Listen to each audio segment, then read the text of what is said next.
Praise Lord. ഈ പ്രഭാതത്തിൽ എന്നെ ശ്രവിക്കുന്ന ഏവർക്കും വേഗം വരുന്ന കർത്താവായ യേശുക്രിസ്തുവിൻ്റെ നിസ്തുല നാമത്തിൽ എൻ്റെ സ്നേഹവന്ദനത്തെ അറിയിക്കുന്നു.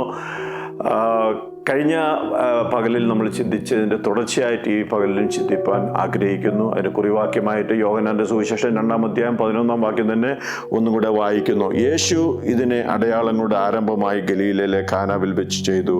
തൻ്റെ മഹത്വം വെളിപ്പെടുത്തി.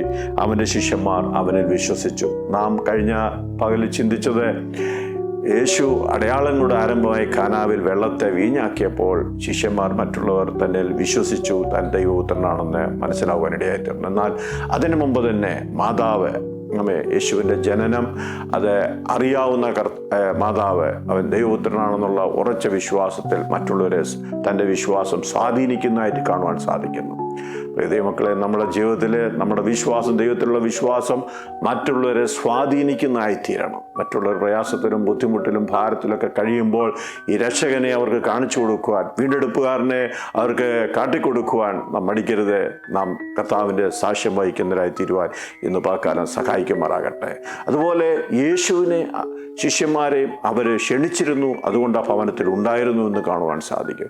യേശു ഉള്ളിടത്ത് വിജയമുണ്ട്, യേശു ഉള്ളിടത്ത് അത്ഭുതമുണ്ട്, യേശു ഉള്ളിടത്ത് സൗഖ്യമുണ്ട്, യേശു ഉള്ളിടത്ത് സ്തോത്ര അവരുടെ പ്രയാസത്തിൻ്റെ ഭാരത്തിൻ്റെ മധ്യേ യേശു ഉണ്ടെങ്കിൽ അതിനൊരു വിടുതലുണ്ട്.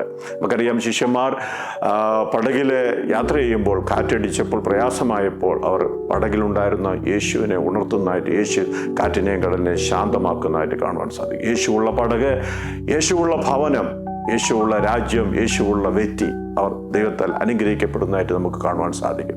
കേന്ദ്രദേശത്തെ ഭൂതഗ്രസ്തനായ മനുഷ്യൻ നാട്ടുകാർക്കും വീട്ടുകാർക്കും തലവേദനയായിരുന്നു. എന്നാൽ യേശുവിനെ കണ്ടുമുട്ടിയപ്പോൾ, യേശുവിൻ്റെ സാന്നിധ്യം അവന് അനുഭവിച്ചപ്പോൾ അവനിൽ മാറ്റമുണ്ടാകുന്നതായിട്ട് കാണുവാൻ സാധിക്കുന്നു. ഇത് വാക്കാലം ആ ദൈവസ്ഥനെ നമുക്ക് സമർപ്പിക്കാം. നമ്മുടെ ഭവനത്തിൽ കർത്താവ് വരട്ടെ, നമ്മുടെ ജീവിതത്തിൽ കർത്താവ് വരട്ടെ. അവൻ നമ്മെ വിടുവിപ്പാൻ സഹായിപ്പാൻ മതിയായനാണ്. രണ്ടാമത് നമ്മളിവിടെ കാണുന്നത് ഈ പുറത്ത് കടന്നിരുന്ന കൽപാത്രങ്ങൾ, യഹൂദന്മാരുടെ ആചാരമര്യാദ പ്രകാരം അവരുടെ ശുദ്ധീകരണത്തിനായി വെള്ളം സൂക്ഷിച്ചു വെച്ചിരുന്ന കൽപാത്രങ്ങൾ. അവിടെ ആൾക്കാർ വന്നു, ഓൾറെഡി ഭക്ഷണമൊക്കെ കഴിച്ചു, വീഞ്ഞ് തീർന്നു എന്നൊക്കെ നമുക്കറിയാം. അതുകൊണ്ട് പാത്രങ്ങളെല്ലാം കാലിയായിരുന്നു. അവരുടെ കാലൊക്കെ കഴുകിയ ഒരു ശുദ്ധീകരണമൊക്കെ കഴിഞ്ഞതാണ്. അങ്ങനെ പുറത്ത് കിടന്ന ഈ 6 കൽപാത്രങ്ങളെടുത്ത് അത് വെള്ളം നിറയ്ക്കുവാൻ പറഞ്ഞു.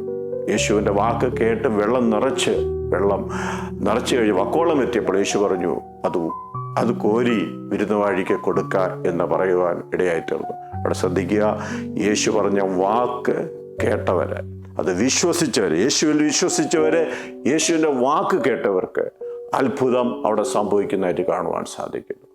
ഇന്ന് പകൽക്കാലം നമുക്ക് യേശുവിൽ പൂർണ്ണമായി വിശ്വസിക്കാം, യേശുവിൻ്റെ വാക്കനുസരിക്കാം, എന്നാൽ നമ്മുടെ ജീവിതവും ഒരത്ഭുതമായി തീരുവാനിടയായിത്തീരും. നമുക്ക് കണ്ണടയ്ക്കാൻ പ്രാർത്ഥിക്കാം. പരിശുദ്ധ പിതാവേ, നന്ദിയോടെ സ്തോത്രം. വചനം കേട്ടതിൻ്റെ ജനത്തെ ഞങ്ങളുടെ നാമത്തിൽ അനുഗ്രഹിച്ച് പ്രാർത്ഥിക്കുന്നു. കർത്താവിൽ പൂർണ്ണമായി വിശ്വസിപ്പാൻ, ദൈവത്തിൻ്റെ അത്ഭുതങ്ങൾ അവരുടെ ജീവിതത്തിൽ നിന്ന് പാക്കാനും സംഭവിപ്പാൻ ഇടയാകട്ടെ. പ്രാർത്ഥന കേൾക്കുന്ന കൃപയ്ക്കായി സ്തോത്രം. മഹത്വം കർത്താവ് എടുത്താട്ടെ. യേശുവിൻ നാമത്തിൽ തന്നെ ആമേൻ.